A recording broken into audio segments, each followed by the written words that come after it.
andes más. La noche no es el final. El Salvador regresará. La muerte no es el final. Vida a todo lo muerto que ya no respira. Éxodo 33, verso 16. ¿Ya lo tenemos, mis hermanos? Éxodo 33, 16, dice así, todos juntos, la palabra del Señor. ¿Y en qué se conocerá aquí que ha hallado gracia en tus ojos, yo y tu pueblo, sino en que tú andes con nosotros y que yo y tu pueblo seamos apartados de todos los pueblos que están sobre la faz de la tierra? Amén. Pueden tomar sus lugares. Espérenme. ¿Quién sabe qué quiere hacer esta cosa?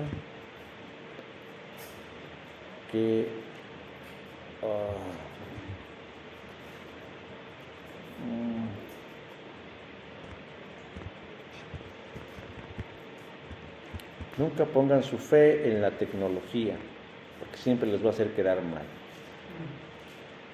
Bueno, dicen que hay 3 cosas que no se pueden ocultar por mucho tiempo: el sol, la luna y la verdad. Y estas sabias palabras fueron dichas por el maestro espiritual Buda, de quien se originó lo que conocemos comúnmente como el budismo. Y aunque estas palabras van enfocadas en el valor de la verdad, es decir, de que la verdad siempre resplandecerá y que la mentira no prevalecerá, me gustó para ilustrar la verdad bíblica de hoy, que hay cosas que no podemos ocultar y que tarde que temprano quienes nos rodean, partiendo de nosotros mismos, nos daremos cuenta de esas cosas que tal vez queremos ocultar. Pero así como no podemos ocultar el sol, la luna y la verdad, tampoco podemos ocultar el dinero, el amor, la enfermedad o inclusive la amargura. Pero yo quiero que hoy reflexionemos sobre algo, o más bien sobre alguien que tampoco podemos ocultar y que no debe pasar desapercibido para nosotros, pero tampoco para quienes nos rodean. Porque ese elemento que no podemos ocultar hace la diferencia, marca la diferencia en nuestra vida y en la vida de quienes nos rodean. ¿A qué o a quién me refiero? Pues ya lo sabemos, me refiero a la presencia de Dios. Específicamente la presencia de Jesús. Cuando Cristo llega a nuestra vida y se instala en nosotros, se hace evidente que Jesús está con nosotros. Inclusive la gente que está cercana de nosotros percibe en nosotros un cambio en la manera en la que miramos, en la actitud que mostramos, en la manera en cómo nos conducimos o comportamos, también en cómo nos relacionamos con los demás. Incluso hay quien se atreve a preguntarnos qué nos ha sucedido, por qué estamos tan cambiados. Pero yo sé que habrá quien piense o diga, bueno, eso es subjetivo. La percepción o lo que uno pueda pensar de otro es pura interpretación. Pero hace un rato yo les compartía este artículo de este hombre que decía que el cristianismo ha muerto. Pero él también decía una parte importante en relación a la presencia de Dios. Porque él decía, lo que marca la diferencia de entre los que creen y los que no creen es percibir, darse cuenta de que Dios está con nosotros.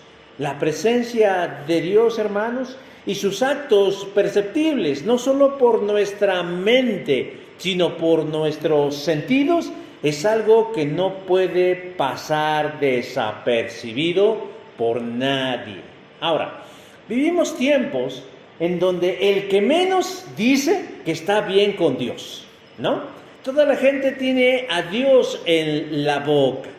Te dicen Dios te bendiga, Dios quiera, bendito Dios, primero Dios, en fin, el nombre de Dios es de vocabulario común. Y lo curioso de esta situación, mis hermanos, es que la gente cree que está bien con Dios, sobre todo cuando los momentos complicados de la vida llegan a ellos. Por ejemplo, hoy falleció, o más bien ayer falleció, el papá de un amigo de la juventud. Y él dice, ya está con Dios. ¿Y cómo le puede uno contradecir a un doliente eso que está diciendo? ¿Cómo podemos decirle a alguien que está enfermo, primero Dios, saldré adelante? Lo que yo quiero decir, hermanos, es que la gran mayoría, porque siempre hay excepciones, la gran mayoría menciona a la persona, o por lo menos el nombre de Dios. Pero si nos damos cuenta, ¿quién dice la verdad?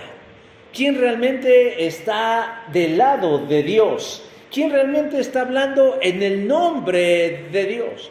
Porque si analizamos muchas de esas expresiones, la idea que tiene el hombre promedio, la persona común, son ideas muy particulares acerca de Dios que a veces son opuestas unas de las otras. Por ejemplo, para unos Dios les permite robar, para otros Dios les permite mentir, para otros Dios les permite ser egoístas. Y dicen, yo estoy bien con Dios. Pero no solo a veces son opuestas, o inclusive opuestas a la revelación bíblica, sino que a veces son contrapuestas, es decir, se enfrentan y chocan. Porque algunos hay quienes adoran una imagen y dicen, yo adoro a Dios en la imagen. Pero hay otros que creen en un Dios que odia la idolatría. Y entonces ahí se convierte esto en una lucha, en un cisma, en una controversia, en una polémica. Porque todos decimos estar bien con Dios. Pero la gran pregunta es, ¿qué es lo que hace la diferencia? ¿Y sabe qué es? La presencia de Dios. Porque no se trata de decir únicamente Dios, o en el nombre de Dios, o primero Dios, o Dios y yo, sino realmente gozar de la presencia de Dios, porque la presencia de Dios es lo que marca la diferencia. Luego de que Moisés liberara a Israel del yugo de los egipcios, mediante portentosas señales y prodigios evidentes a los sentidos, durante su trayecto hacia la tierra prometida, Israel, como se dice comúnmente, sacó a relucir el cobre. Es decir, lo malagradecidos les brotó de su naturaleza. Porque el trayecto entre Egipto y la tierra prometida no era un camino sencillo. Sol, arena, no playa, sol, arena e intemperie, asimismo como la falta de servicios, hicieron que el corazón de los israelitas añoraran Egipto y desearan regresar a él. Dios con todo intentó mantenerlos lo mejor posible. Les proveía de agua fresca, el agua de la peña, les ofrecía pan del cielo llamado maná y les ofrecía carne de codorniz todos los días. Pero parecía que la provisión divina solo paliaba su inconformidad. Después de todo, llegaron a las faldas del Sinaí, o monte Horeb, que es el mismo. Y ahí, Dios haría un pacto con Israel, para lo cual Moisés tendría que subir al monte y estar con Dios 40 días y 40 noches, para que al regresar él viniera con el pacto de Dios por escrito. Mientras Moisés estaba en eso, el pueblo ingratamente siguió en su deporte favorito, quejarse de Dios. Y quejarse ahora, porque Moisés tardaba mucho en regresar.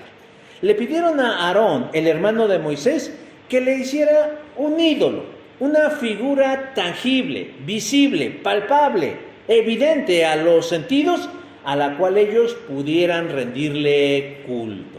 Aarón no puso objeción, mandó juntar oro y les fabricó un becerro de oro.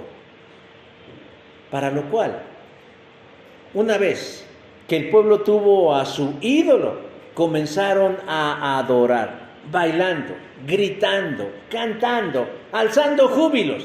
Ah, caray, me recordaron algunos, ¿verdad? Bueno, empezaron a hacer grandes cosas. En eso estaban, cuando de pronto Moisés venía de regreso. A lo lejos escuchó la escandalera. Josué, quien lo había acompañado hasta las faldas del monte, le dijo que posiblemente había un problema en el campamento.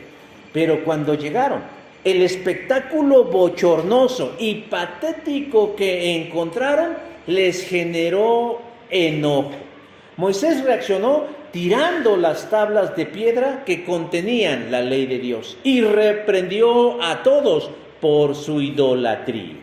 Dios hizo lo mismo, pero más duramente. En ese día murieron más de 3,000 personas. ¿Quiénes? Los incitadores, los más idólatras del pueblo. Fue tanta la molestia del Señor que decidió quitar de Israel lo más valioso que poseía. Estoy dando contexto, hermanos. Estoy previo al capítulo 33, verso 16 de lo que estamos leyendo. Dios decidió quitarle a Israel lo más valioso que poseía. ¿Y saben qué era? La presencia de Dios, su presencia. Les dijo, sigan camino a la tierra prometida, pero ya no los acompañaré yo, sino un ángel irá con ustedes. Esto generó duelo en el pueblo. Entraron en un proceso de tristeza y Moisés, como buen líder, intercedió por el pueblo, diciendo, es tu pueblo, tú los sacaste, son tuyos. Y de manera atrevida, Moisés le dice a Jehová, verso 15 del capítulo 33, si tu presencia no ha de ir conmigo, no nos saques de aquí. Y hermanos, son palabras coherentes, porque sacar a Israel de Egipto no fue idea de Moisés, no fue iniciativa de Moisés, sino de Dios. Y se da un caso curioso, porque Moisés persuade a Jehová a que reconsidere su decisión de ya no estar entre el pueblo, de ya no enviar a un ángel en su nombre, sino, hermanos, a ir él con el pueblo. Y es aquí donde empieza nuestra reflexión. Verso 16, que se plantea en la versión Reina Valera como una pregunta, comienza diciendo, ¿y en qué se conocerá? ¿Cómo sabrán los que nos rodean que somos el pueblo de Dios? ¿Cómo podemos saber nosotros que somos el pueblo de Dios? A Moisés le importa la reputación de Dios y él quería dar testimonio a los demás pueblos y le importa lo que los demás pueblos piensen de Dios. Israel es el principio de la redención del mundo. Dios no trabaja para ellos, sino para el mundo. Por eso le dijo a Abraham, en ti serán benditas todas las familias de la tierra. Hermanos, por eso es importante distinguirnos, sobresalir, notarnos, salir como los verdaderos hijos del Dios de la Biblia. Pero ¿cómo podemos nosotros confiar en un Dios que rompe su palabra?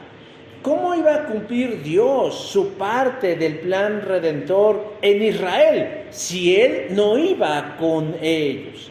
Si Dios no iba con Israel, ¿qué iba a pasar con Israel? Iba a ser uno más del montón.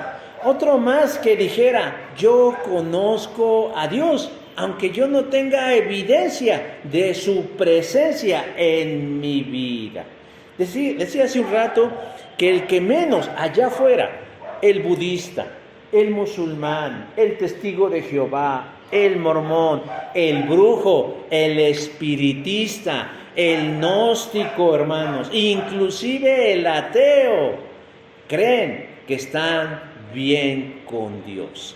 Y se pavonean diciendo o creyendo que son hijos de Dios. Y usted los mira y se confunde, y puede ser que hasta ponga cara de ¿y cuál es el camino?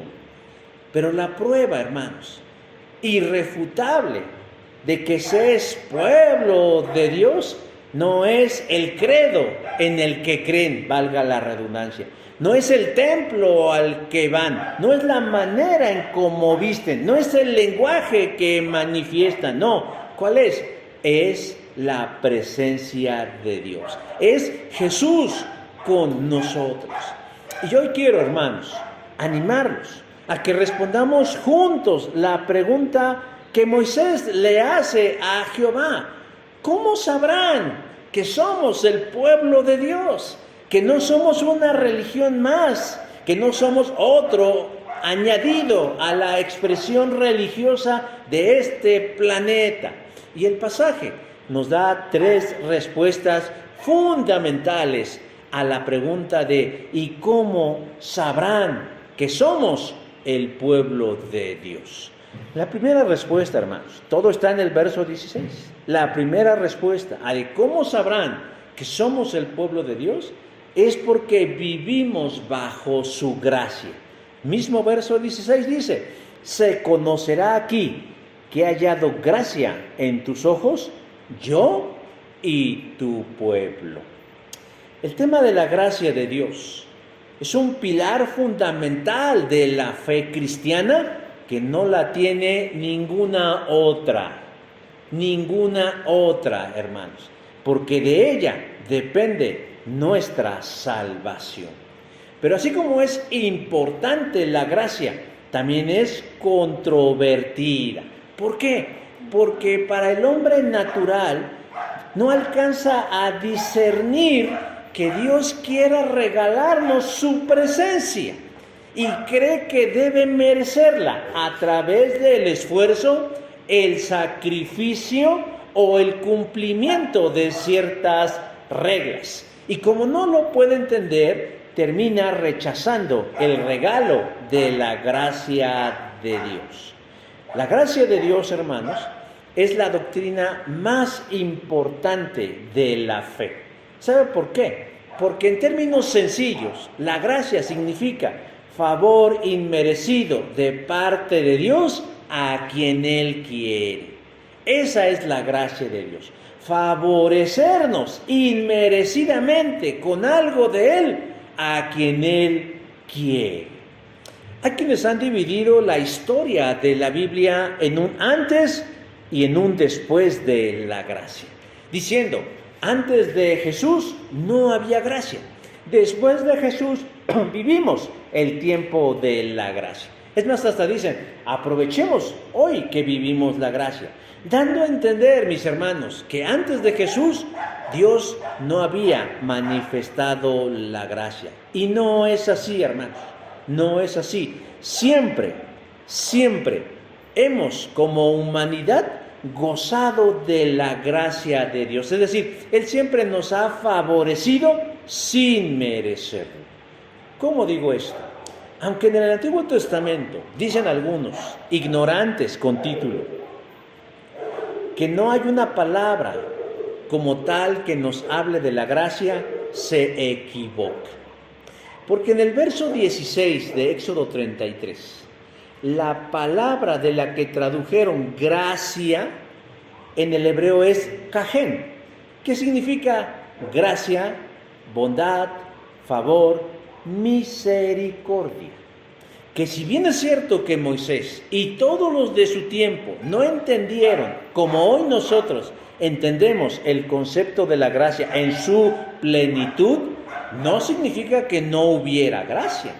Porque si revisamos la historia, nos damos cuenta las muchas veces que el pueblo de Israel le falló a Dios, y pese a eso, Dios siempre mantuvo firmeza en sus promesas. En sus promesas. Por eso Moisés apela a Dios, a la bondad de Dios, diciéndole ahí: en que he hallado gracia en tus ojos. Dios acaba de negarle su presencia. Y él dice: pero ¿cómo sabrán los demás que tú eres nuestro Dios, que tú eres el Dios verdadero? De la manera como, en que hemos hallado gracia, favor, bondad, misericordia delante de tus ojos. Todo lo bueno que Dios había estado haciendo en favor de Israel era por puritita gracia. Ellos no habían invertido nada, no tenían algún mérito que los hiciera merecedores de los derechos que Dios les estaba dando. El maná, el agua de la peña, las codornices, la guía en la noche, la guía en el día, el triunfo sobre sus enemigos, todo era gracia de Dios. ¿Por qué? Porque así a Dios le plació hacerlo. Porque eso tiene que ver con la gracia. Él quiere hacerlo porque esa es su voluntad. Pero preguntémonos, ¿por qué Israel? ¿Por qué Dios eligió al pueblo de Israel y no eligió a los filisteos? ¿Por qué no eligió a los babilonios? ¿Por qué no eligió a los edomitas? ¿Por qué no eligió a otros pueblos, sino al pueblo de Israel? Yo creo que si esa pregunta se la hubieran hecho a un israelita en ese momento, no hubiera tenido ni la más remota idea de qué contestar. Pero, hermanos, con el tiempo, Moisés daría la respuesta a esa pregunta. ¿Por qué Dios eligió al pueblo de Israel como merecedor de su gracia, de sus favores? Lo dice en Deuteronomio, capítulo 7, verso 7.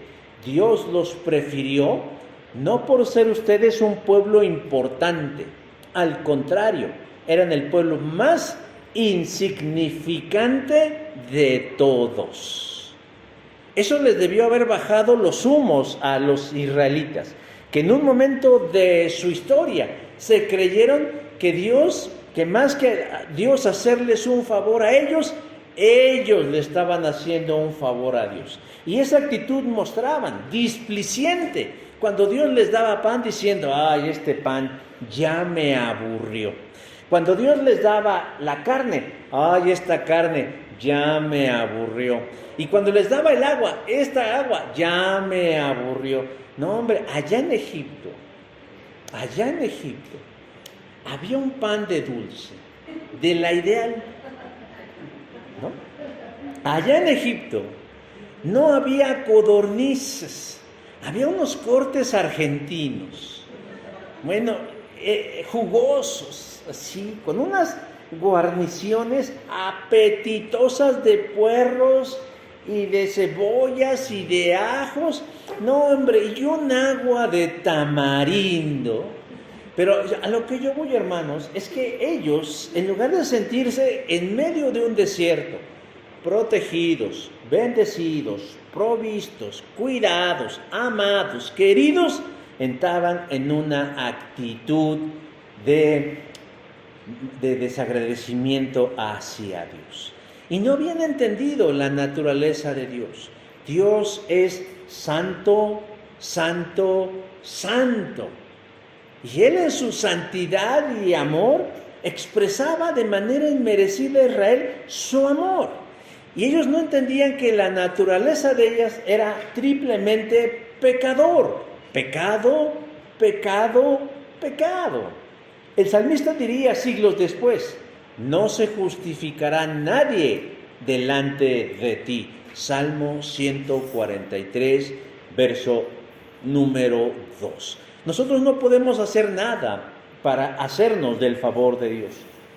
Si Él nos favorece, si Él nos bendice, si Él nos cuida, es por el puro afecto de su voluntad.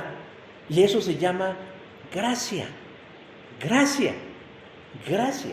La salvación es por gracia. Nosotros no hicimos algo para ganar la salvación y nosotros no hacemos nada para mantener la salvación. Ahora, si nos portamos bien y si hacemos su voluntad, no es para que Él nos quite lo que nos da, sino para disfrutar más de su compañía y ser instrumento en sus manos. Pero eso Israel no lo entendía. Pero tendrían que pasar el tiempo y vivir ciertas cosas para que Dios les dijera a través de Moisés: ustedes son el pueblo más pequeño y más insignificante de todos. ¿Qué hubiera sucedido, hermanos, si Dios, en lugar de elegir a un pueblo insignificante como Israel, hubiera elegido a un pueblo fuerte y poderoso? Pues que todas las victorias, todos los logros, todos los alcances, todos los avances, toda la prosperidad se lo atribuirían precisamente a sus recursos. Somos ricos porque somos fuertes. Hemos triunfado porque somos listos. Tenemos porque somos arrojados. O sea, a final de cuentas, el mérito se lo hubieran llevado ellos y no Dios. Pero a Dios le dio la gana, aunque suene así fuerte, escoger al más pichurriento de los pueblos para que a través de la pequeñez, para que a través de la debilidad, para que a través de su torpeza, para que a través de la falta de recursos se hicieran grandes cosas.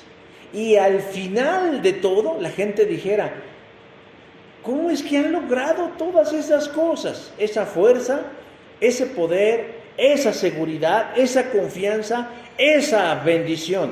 Y no les quedara otra más que decir: es gracia de mi Dios.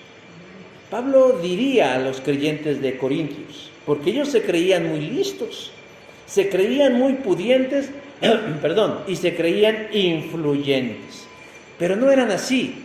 La verdad es que la mayoría de los integrantes de la iglesia de Corintios, dice Pablo, son lo necio del mundo, y lo escogió Dios para avergonzar a los sabios.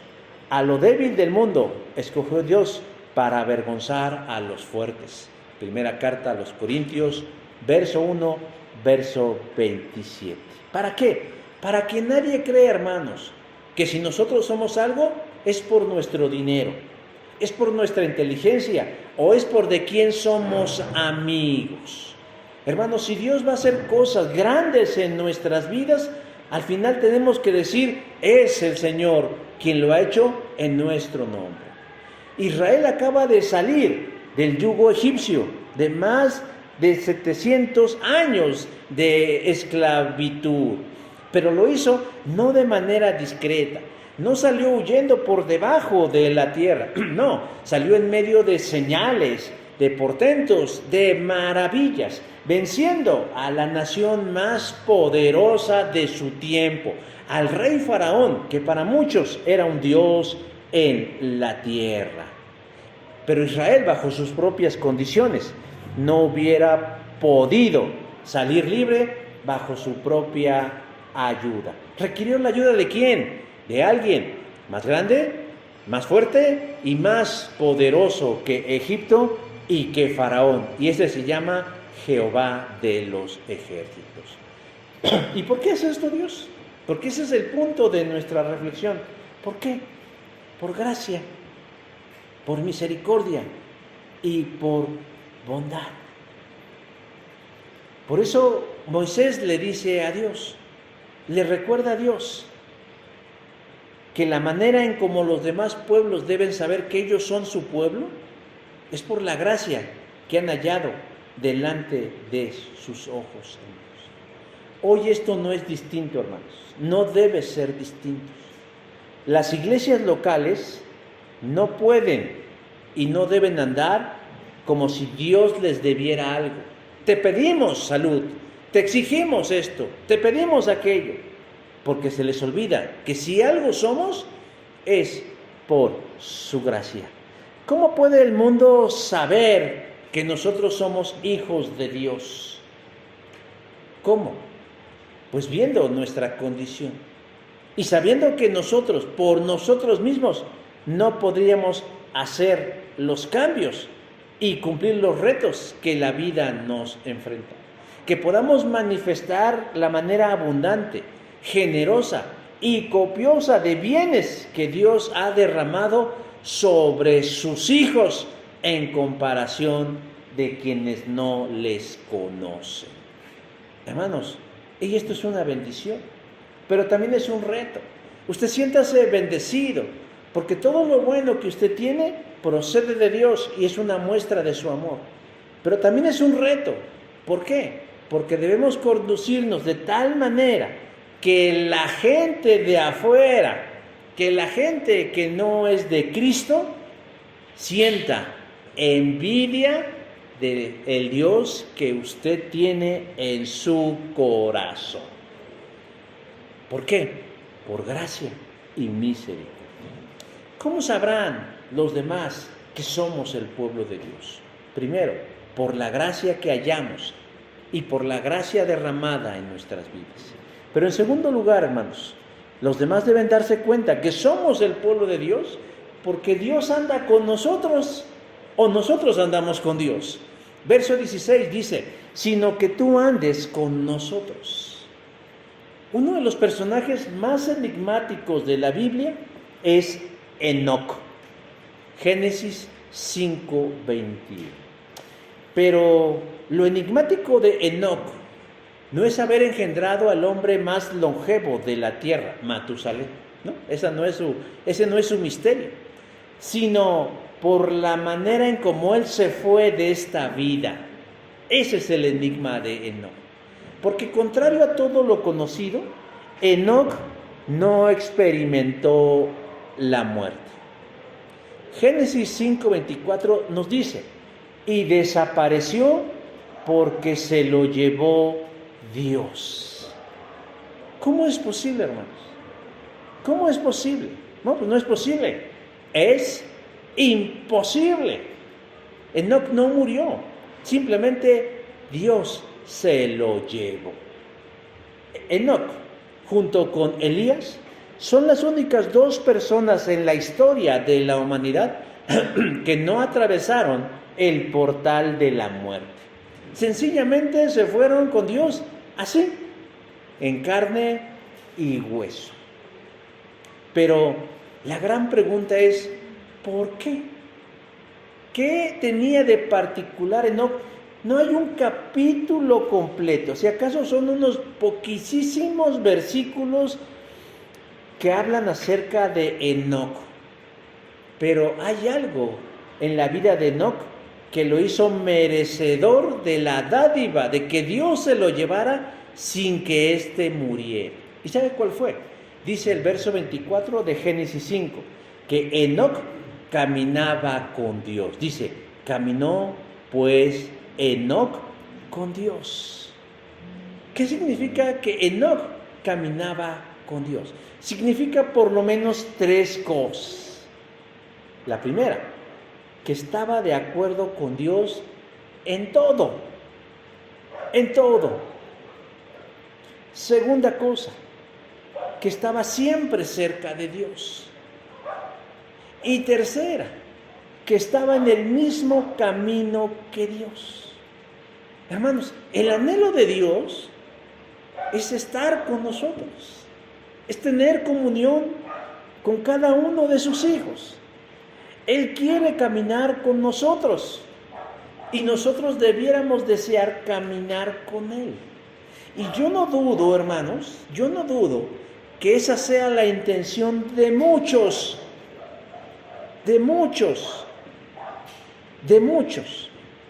pero lamentablemente solo se queda en eso, en una intención. Porque muy pocos son capaces de ajustar su vida para hacer lo que hizo Enoc, caminar con Dios. Y eso es lo que Moisés le está diciendo a Dios, que los pueblos que les rodean tienen sus dioses y sus divinidades, y están convencidos que son verdad,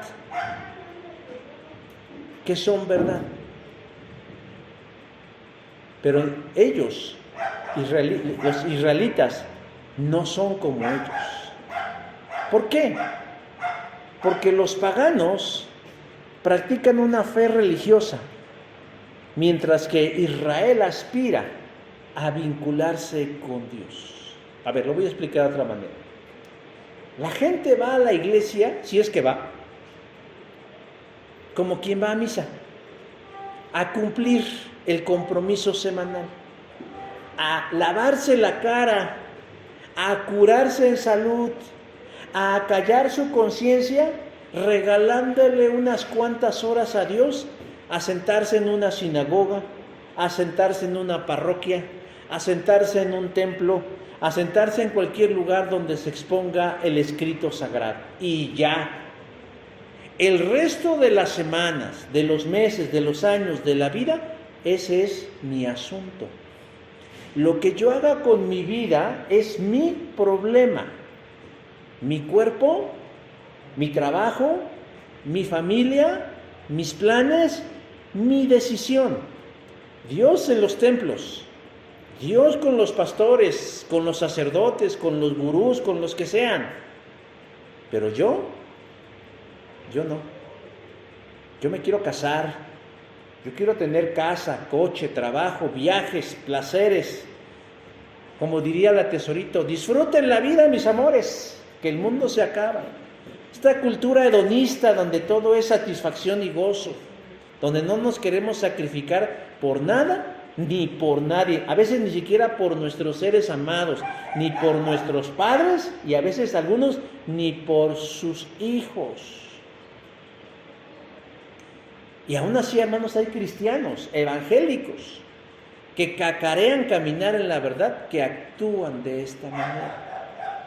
Pero eso, hermanos, no anula el deseo de Dios de querer caminar con nosotros. El problema está en que nosotros no queremos caminar con Él como lo hizo Enoc. Cuando el pueblo de Dios a lo largo de la historia ha caminado de la mano de Dios, ha estado de acuerdo con Dios y ha estado cerca de Dios, quienes los rodean se dan cuenta. Por ejemplo, el rey Abimelech, quien tuvo un altercado con Abraham por unos territorios, tuvo que reconocer muy a su pesar que Abraham irradiaba la presencia de Dios. Génesis 21-22 dijo: Dios está contigo en todo cuanto haces. Cuando Abraham caminaba con Dios, los demás notaban eso. Y Abimelech, que era un paganote de aquellos, tenía que reconocerlo. Dios está contigo. Gedeón, que fue un líder muy a su pesar del pueblo, un ángel de Dios le dijo: Jehová está contigo. ¿Qué vería en Gedeón que un mismo ángel le diría: Jehová está contigo, varón esforzado y valiente? Jueces 6:12. Y Dios mismo le dijo a Isaías que él lo acompañaría en la misión de ser su profeta y que lo libraría de todo mal. Cuando pases por aguas profundas, yo estaré contigo.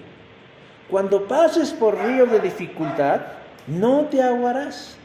Cuando pases por el fuego de la opresión, no te quemarás, y las llamas no te consumirán. ¿Por qué? Porque Isaías caminaba con Dios. Pedro y Juan compadecían ante un concilio por haber sanado a un cojo de nacimiento. pero se defendieron ante el concilio de una manera espléndida y con autoridad del cielo. Los allí presentes, estudiosos de la ley, se quedaron sorprendidos de su elocuencia, de la claridad, pero sobre todo de la autoridad con la que hablaron. Y muy a regañadientes reconocieron que Dios estaba con ellos. Hechos 4:13 dice, los identificaron como hombres que habían estado con Jesús. Hermanos, la misma promesa de Dios al nacimiento de Jesús va implícito el acompañamiento. Mateo 1:23 dice, he aquí la Virgen concebirá y dará a luz un hijo y llamará su nombre Emmanuel, que traducido es ¿qué? Dios con nosotros. El deseo de Dios es estar con nosotros, vivir con nosotros, caminar con nosotros, reír con nosotros, llorar con nosotros, alegrarse, padecer con nosotros. En una frase, Él quiere andar con nosotros. Y Moisés le recuerda a Dios en ese momento, cuando Israel parece haberlo menospreciado. Y en un acto justo, Dios dice, yo ya no los voy a acompañar. Váyanse a la tierra prometida. Vayan a la aventura que los he llamado. Pero yo ya no los voy a acompañar. Verso 2 dice, yo enviaré delante de ti, ¿qué? Un ángel. Un ángel, ya no voy a ir yo, va a ir un ángel. Mi presencia ya no irá con ustedes. Pero el pueblo dice, y oyendo el pueblo la mala noticia, se vistieron de luto y ninguno se puso sus atavíos. Al pueblo le dolió saber que Dios ya no les acompañaba por su maldad. Pero Moisés no estaba dispuesto a aceptar eso. Por muy ángel que fuera el representante de Dios, no era Dios. Yo no sé si usted ha perdido a alguien muy valioso en la vida. A un padre, a una madre, a un amor, a una pareja, a un hijo, no lo sé. Si han perdido a alguien de quien ustedes gozaban de su compañía, un amigo o una amiga, no lo sé. ¿Cómo extrañamos? ¿Cómo sentimos su ausencia? Y de pronto surgen ahí bienhechores o bienintencionados que quieren acompañarnos, pero no es lo mismo. Se agradece, pero no es lo mismo. Y Moisés actúa de esa manera.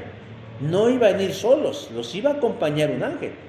Pero Moisés no estaba dispuesto a aceptar a alguien menos de Dios. Porque si Dios no iba con ellos, dice, no tiene sentido. Y si no tiene sentido que tú nos acompañes, dice, no nos saques de aquí, porque no vale la pena. Si en el camino tú y yo no vamos juntos, no vale la pena. De nada sirve. Si Dios no va con uno, no vale la pena casarse. Si Dios no va con uno, no vale la pena emprender cualquier misión en la vida, porque estaría destinada ¿a qué? Al fracaso o al vacío. Nosotros, hermanos, debemos hacernos de la presencia de Dios, de su acompañamiento, y para lo cual tenemos que hacer ¿qué? Seguir el ejemplo de Enoc, estar de acuerdo con Dios en lo que Él diga, estar siempre cerquitas de Dios y estar siempre en el camino de Dios. Y yo les aseguro que quienes nos rodean percibirán claramente que Dios va con usted. No estoy diciendo que usted no va a experimentar la muerte como Enoc, eso no significa eso. Pero significa que aún en la misma muerte, la presencia de Dios estará con usted. Le tomará fuertemente de su mano y le infundirá el aliento para dar el paso a la eternidad. Porque eso es a lo único, hermanos, que nosotros debemos aspirar, a estar caminando con el Señor en esta vida y en la vida venidera. Y los demás sabrán que somos hijos de Dios. La tercera respuesta, hermanos, a la pregunta, ¿cómo sabrán? Porque la pregunta es esa, ¿verdad? ¿Y en qué conocerán? Ya vimos, por la gracia manifestada en nuestra vida. ¿Cómo pueden hacer eso? ¿Cómo pueden tener paz? Pues por gracia de Dios. ¿Cómo? Pues porque Dios va con nosotros. No me da miedo porque Él me acompaña. Y la tercera respuesta, hermanos, porque somos diferentes a los demás. Dice verso 16, seamos apartados de todos los pueblos que están sobre la faz de la tierra. A ver si me puedo explicar. Yo no sé si ustedes han visto un meme. ¿Sí saben qué es un meme, verdad? Es un texto, es una imagen o es un video que se difunde por internet que de manera humorística refleja una situación en particular. Bueno, ese es un meme. Es un meme en donde aparecen varios cráneos humanos. Ajá. Varios cráneos. Y a cada cráneo lo identifican con un nombre y le ponen mujer, hombre, blanco, negro, rico, pobre, asiático, etcétera, ¿no? O sea, se iban poniendo. La idea del meme, al mostrarnos esos cráneos que son iguales, nos dicen, no hay ninguna diferencia. Por el puro cráneo usted no se da cuenta si es un hombre o una mujer, si es negro, si es blanco, si es rico, si es pobre, si es cristiano, si es... Usted no se da cuenta de eso. Pero lo curioso del meme es que siempre que ponen esos cráneos, al final ponen un cráneo distinto, diferente. Y a ese diferente lo identifican para que nos demos cuenta que no es igual a los demás. Bueno, hermanos, nosotros podríamos hacer un meme con los mismos cráneos y poner budista, gnóstico, pagano, ateo, hinduista, mormón, etcétera, etcétera, así. Y decir, por el puro cráneo yo no me daría cuenta quién es quién. Pero al final yo pondría un cráneo distinto y lo identificaría como cristiano. Y sería una manera muy didáctica de mostrar que quienes hemos creído en Jesucristo para salvación, compartimos con el resto de la gente muchas cosas. Para empezar, estamos en el mismo planeta o en el mismo barco. Ajá. Estamos en el mismo barco que los no creyentes. Nos vestimos casi igual que ellos. Digo casi, salvo sus claras diferencias. Nos afectan los mismos problemas. O sea, algunos tienen coronavirus y ese le da a creyentes y no creyentes. Tenemos la misma moneda, ¿no? O sea, el que es ateo tiene la misma moneda que el que es cristiano. Utilizamos casi las mismas herramientas. O sea, todos usamos un teléfono, zapatos, coche, luz, etc. Y vivimos casi las mismas etapas de la vida. Pero sí hay una gran diferencia, hermanos, entre el resto del mundo y los que vamos con Jesús. ¿Y sabe qué es? Es su presencia. Pero no solo es su presencia, sino el deseo de Dios que nosotros no nos parezcamos a ellos. Que en esencia no seamos como ellos. Que nuestros valores y nuestros principios y nuestra conducta y nuestras intenciones no sean como ellos. Que nosotros marquemos la diferencia. Que mientras ellos comen un plato de porquería, nosotros elijamos comer un manjar. Dios eligió al pueblo de Israel mediante Abraham, Isaac y Jacob. Y fue forjando a través de ese pueblo características que los diferenciaran de los otros pueblos. No fue una tarea sencilla, porque los israelitas, al igual que los edomitas, que los hititas, que los heveos y que los amorreos, tendían también al pecado. Y Dios tuvo que batallar con eso. Dios quería gobernar en ellos y conformarlos a la imagen de Él para que resaltaran sobre los demás en su moral y en sus valores. Mientras otras naciones se inclinaban a imágenes hechas de madera, piedra o metal, Israel no tenía que hacerlo. Mientras los demás sacrificaban a sus hijos, a sus dioses, los israelitas no tenían que hacerlos. Mientras los otros pueblos consultaban a adivinos, magos y agoreros para conocer el futuro, el pueblo de Dios no debía de hacerlo. Mientras las demás naciones se dejaban llevar por sus pasiones como Sodoma y Gomorra, en Israel debe haber moderación y una conducta regida por las reglas y mandamientos de Dios. ¿Sí se dan cuenta cómo Dios siempre ha buscado que su pueblo se distinga? Por eso un cristiano no puede decir groserías, no porque nos espantemos o no sepamos decirlas, sino porque debemos distinguirnos, ser diferentes. Por eso los cristianos cuando se casan no se separan, porque quieren hacer la diferencia. Por eso los cristianos no roban, no mienten, no miran pornografía, no se drogan, no beben, no se dejan llevar por sus excesos, porque quieren ser distintos. Bueno, no, Dios quiere que sean distintos. Pero la más grande diferencia entre Dios y el resto de los pueblos es quién va con ellos. Con la gente que no conoce a Dios no va nadie. No los acompaña nadie. A lo mucho un demonio, un espíritu inmundo, un emisario del mal, del diablo, de Satanás. Ay, es que hay como voces en mi casa. Bueno, pues preocúpate. Pero en el caso de nosotros, hermanos, quien nos acompaña de una manera viva y real es Dios. Es Dios. Y eso debe marcar la diferencia. Por temor de Dios, comportémonos. Cuando yo digo una majadería o la subo a una red social, Dios la está viendo junto conmigo. El día que seamos conscientes de la presencia de Dios que va con nosotros, muchos dejarán de hacer lo que hacen. Y esto quedó de manifiesto, hermanos, en el primer libro de los Reyes, capítulo 18.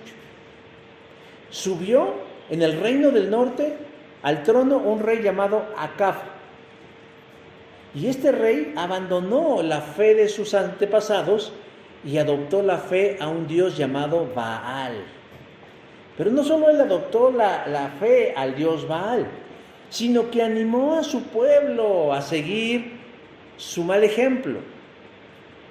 Elías, que era un profeta del Dios verdadero, viendo esa aberración, dijo, no, esto no puede estar pasando. Y atrevidamente lanzó un reto al rey Acab. Vamos a demostrar quién es Dios, Baal o Jehová. ¿Y en qué consistía el reto? Mandó llamar a 450 de los profetas de Baal. Y él solito a un monte llamado el Monte Carmelo. Y aquí vamos a demostrar quién es Dios, si Baal o Jehová. Y pidió que se levantaran 2 altares, uno para Baal y otro para Jehová, respectivamente. Y cada uno tendría su oportunidad. Es decir, los profetas de Baal lo iban a invocar, e iban a pedir que se manifestara, que diera evidencia de su existencia. ¿Cómo? Consumiendo la ofrenda que habían puesto en el altar. Lo mismo haría Jehová. Y comienza el desafío en sus marcas, listos, fuera. Y dice el relato en el primer libro de los Reyes que los 450 profetas de Baal hicieron lo propio, brincaron, saltaron, se pararon de pestañas, sin resultado alguno. Bueno, hasta Elías se burló de ellos diciendo, griten más fuerte. ¿No ven que Él es Dios? A lo mejor está pensando, o a lo mejor salió de viaje, quizás fue al baño, tal vez está dormido y tienen que despertarlo. Verso 27 del capítulo 18 del primer libro de los Reyes. Así dice, hermanos, que Elías le dijo, a lo mejor fue al baño. pásenle papel, está ocupado el dios Baal, por eso no le responde. Pero todo, hermanos, resultó infructuoso, no pasó nada. El altar y la ofrenda que habían colocado los 450 profetas de Baal, allí se quedó. Y entonces dice, bueno, ahora le toca a Elías. Y dijo, vamos a hacerlo más difícil. Échenle agua a la ofrenda y al altar, inúndenlo de agua, porque así será más difícil que Dios lo consuma.